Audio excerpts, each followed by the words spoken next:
Okay, hi, hello. This is Activity 2, Laws and Policies That Affect Teaching by Kirk Schattilly, a part of Cohort 11 from Module 2, The Culture of Schooling, Unit 1, Tomorrow's Teachers.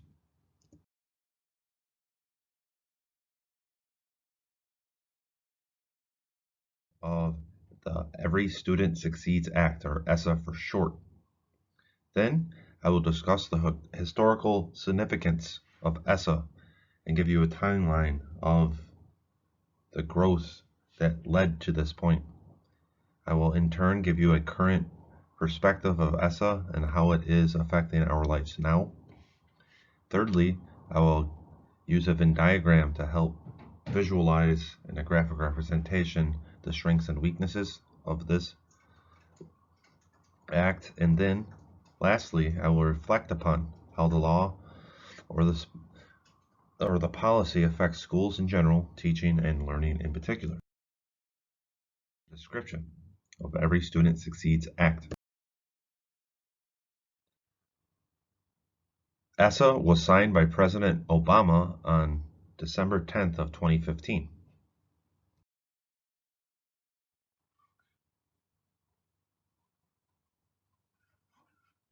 I just signed the Every Student Succeeds Act. This is the follow-up on No Child Left Behind, a piece of legislation that was intended to make sure that we had high standards, but it had gotten stuck. First of all, the first I just signed the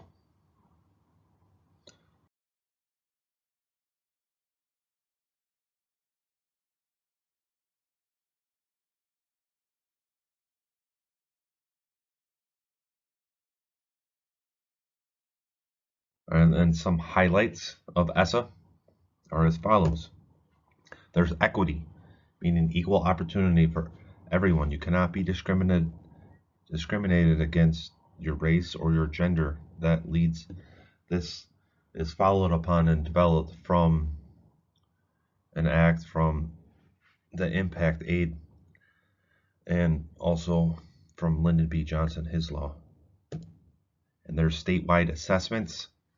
So every state gets assessed on the development of each student, and then they in turn are reported back to the federal government. There's the growth of local innovations. A lot of the funding for ESSA, goes straight down to the local schools. And it expands on preschool access so we can get more children into schools and educating them early. And there is the lowest performing schools. A part of this initiative for ESSA is that they have to focus on the lowest performing schools of the state and try to help them out as much as they can. There is a historical perspective of ESSA. Now, it all started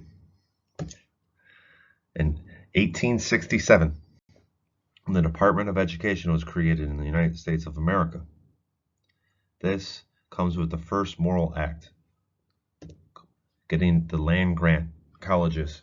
Now, the federal government acquired federal property and gave it to the state for them to develop and educate the farmers. My alma mater, Michigan State University, was one of these schools. However, it was already established. So the state used that property and they used the funding that they were able to get from the property to help further establish the school. Now, this happened in other locations. And then the second was the second Morrill Act. This is still a land grant act or for the land grant colleges, but the big difference here is there are appropriations. So there's funding to help schools develop and grow and to establish. And here are the set of schools that happened in 1890. And there is a third edition that happened in 1994. Now it's called National Institute of Food and Agriculture. Now, if you look at the names of all of these higher institutions, higher education institutions, they come from the indigenous people. So there are a lot of Native Americans and Native American forms of schools here. And then here is a picture or a map of all that was created. There's a lot of schools.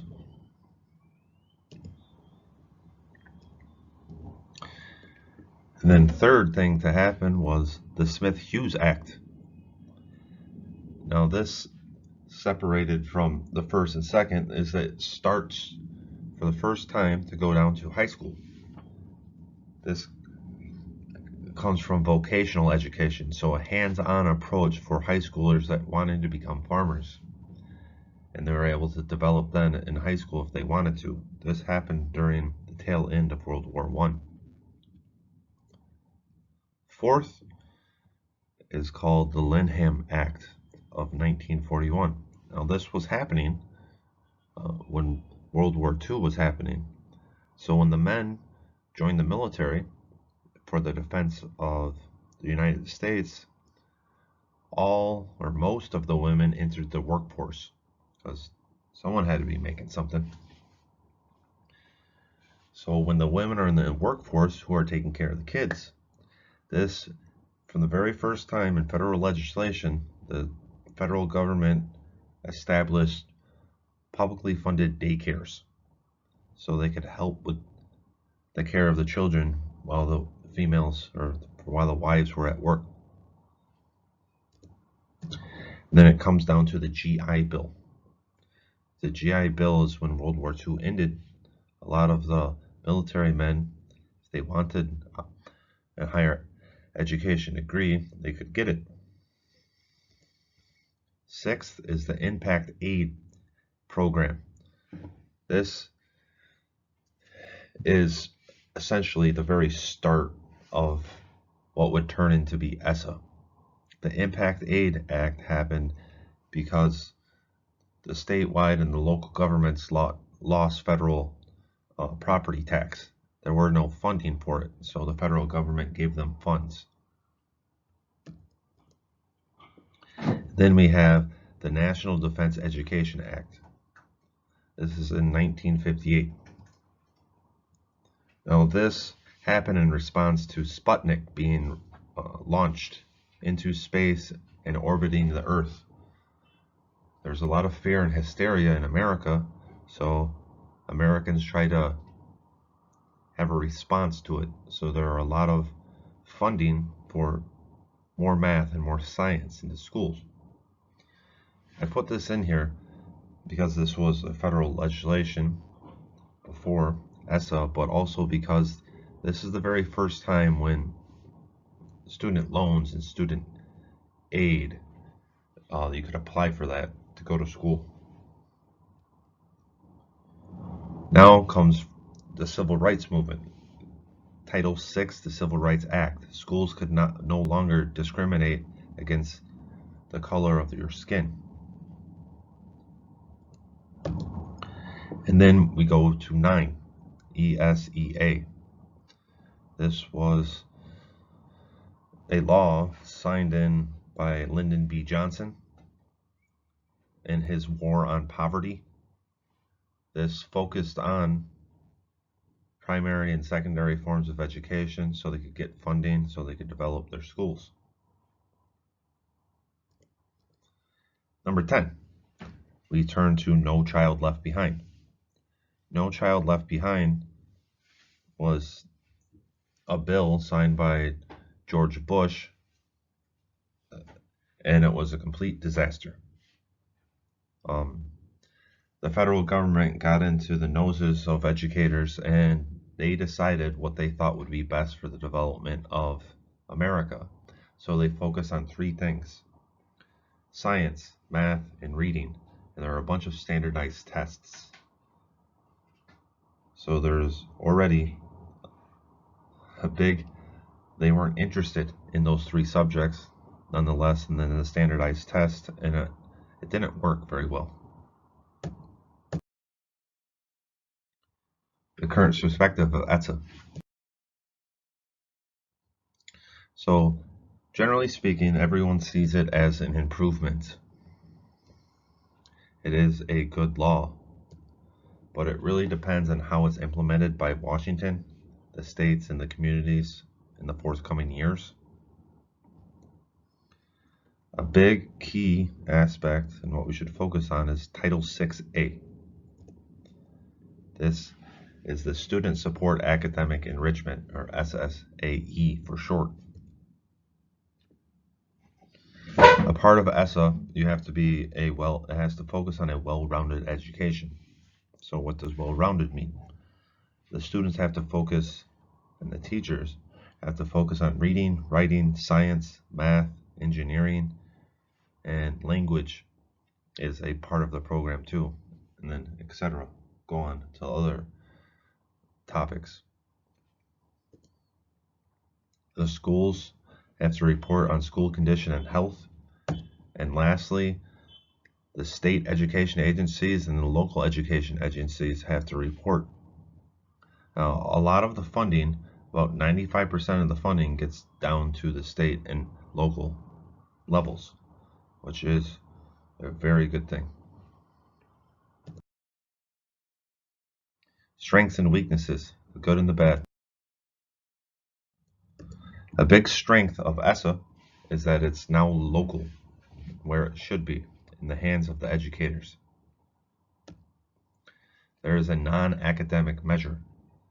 So not only is it school and test scores, but in the student report that the school has to make, they get reported on something that the student has done. It can be good and bad, such as chronic absenteeism or being on a club or in a sporting activity.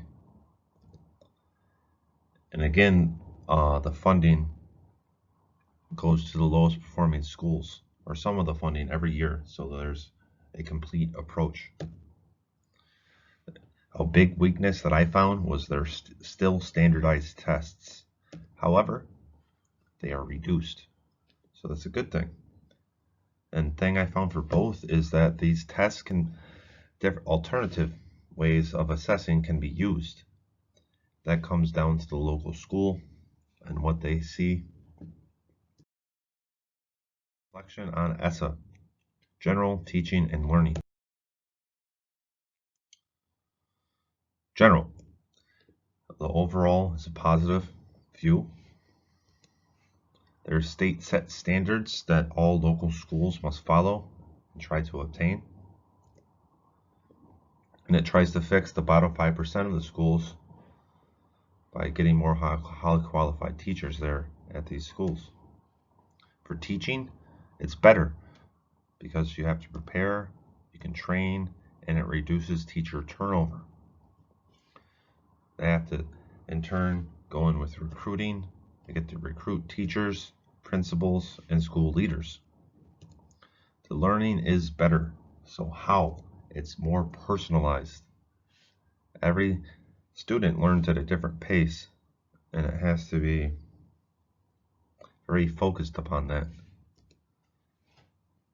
And it allows teachers to focus more on inspiration and motivation and getting the child or the student